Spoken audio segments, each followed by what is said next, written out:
First episode of true tales unfolded. आज हम story सुनने वाले हैं स्टीव की। स्टीव अमेरिका के रहने वाले हैं।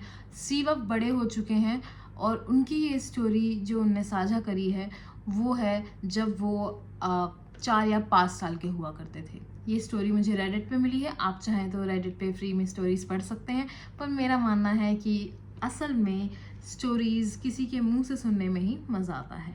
तो चलिए, अगर आप चाहते हैं कि मैं आपको ऐसी ही स्टोरी सुनाती रही तो subscribe my channel and click the bell icon, जिससे कि आपको मेरी स्टोरीज़ की अपडेट मिलती रहे। तो बिना टाइम बर्बाद करिए चलिए चलते हैं और सुनते हैं कि स्टीव अपनी क्या स्टोरी हमको बताना चाह रहे हैं।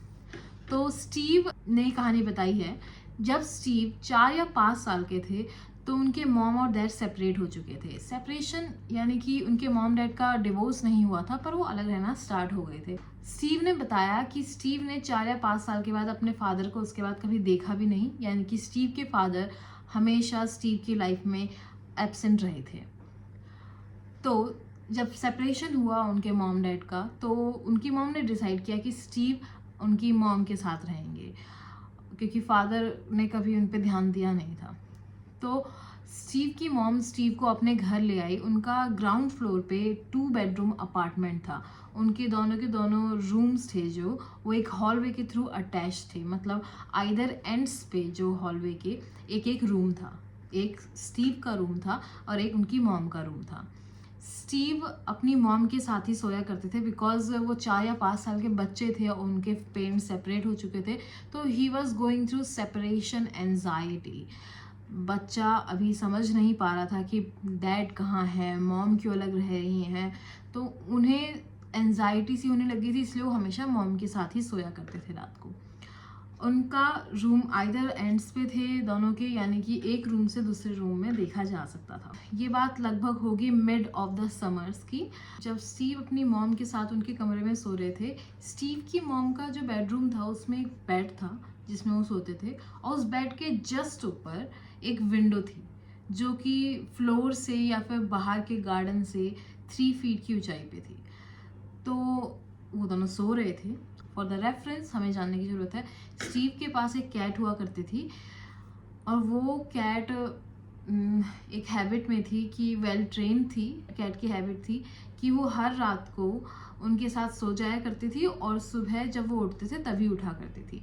तो एक रात को क्या हुआ, स्टीव की कैट उनके जो मॉम का डोर था उसके एज पे खड़ी होके म्याऊं म्याऊं ऐसे कर रही थी, और उनका दरवाज़ा खुला हुआ था।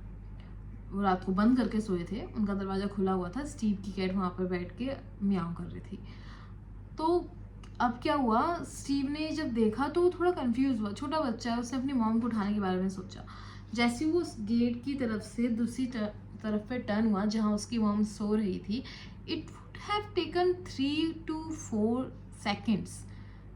उन्हें 3 to 4 सेकेंड के बीच में अपनी मॉम को उठा दिया था। उठने के बाद डायरेक्टली उसकी मॉम ने ये कहा, इज़ एवरीथिंग ऑल राइट, सब कुछ ठीक है ना, क्या हुआ? तो उन्होंने बोला सब कुछ ठीक है, जस्ट द कैट। तो कैट बोल के उन्होंने दरवाजे की तरफ जब अपनी मॉम को दिखाया, उनकी मॉम ने देखा और उन्होंने भी देखा, वहाँ पर एक टॉल फिगर था, like a man was standing there, जो उनके गेट पे नहीं, वो स्टीव के गेट पे था, स्टीव के कमरे के गेट पे था। वो देख पा रहे थे कि स्टीव के कमरे पे दरवाज़ा खुला हुआ है और वहाँ पर कोई मैन है, और वो उनके रूम की तरफ बढ़ रहा है, यानी कि स्टीव के रूम से थ्रू द हॉलवे वो उनकी मॉम के रूम की तरफ बढ़ रहा था जहाँ वो सो रहे थे, और दरवाज़ा खुला हुआ था।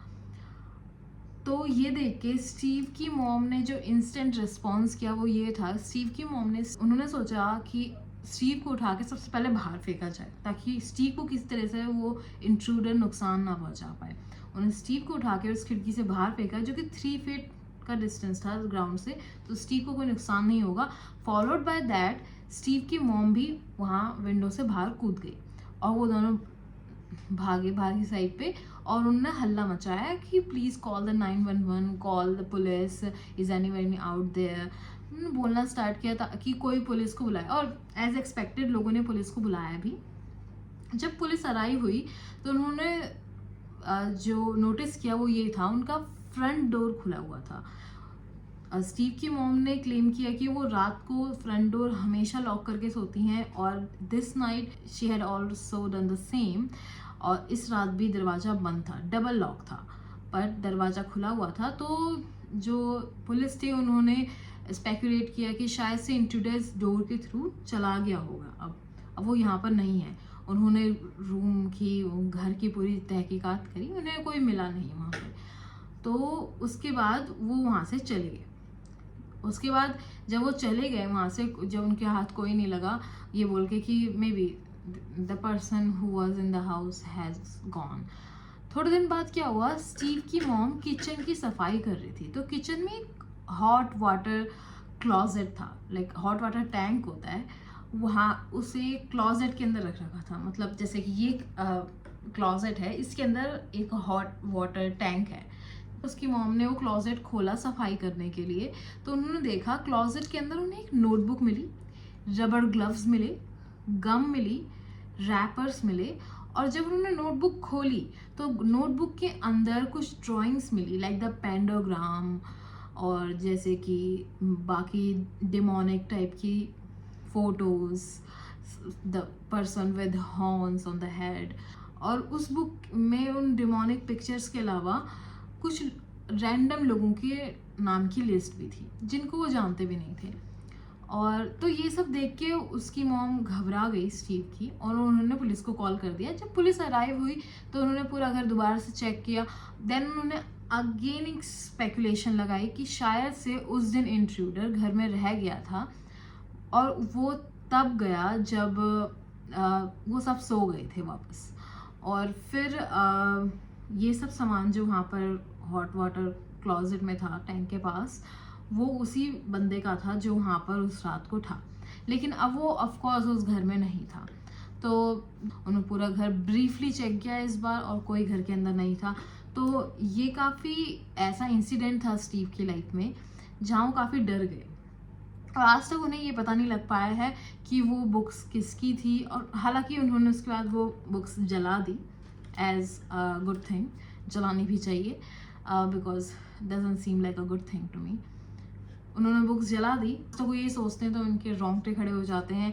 ऑफ कोर्स किसी के भी हो जाएंगे। ऐसी ईरी सी चीज़ है किसी का घर में घुस आना, और उसके बाद आप ही के घर में रह के आपको वॉच करना। It's really traumatising for life. So this is the first episode of our unfolded stories. So आज के लिए इतना ही। हम आपसे फिर मिलते हैं। If you want to keep watching the stories like that, please subscribe my channel and ring that bell icon so that आपको मेरी सारी की सारी वीडियोज़ टाइम टू टाइम मिलती रहें। Thank you for watching. Have a nice day.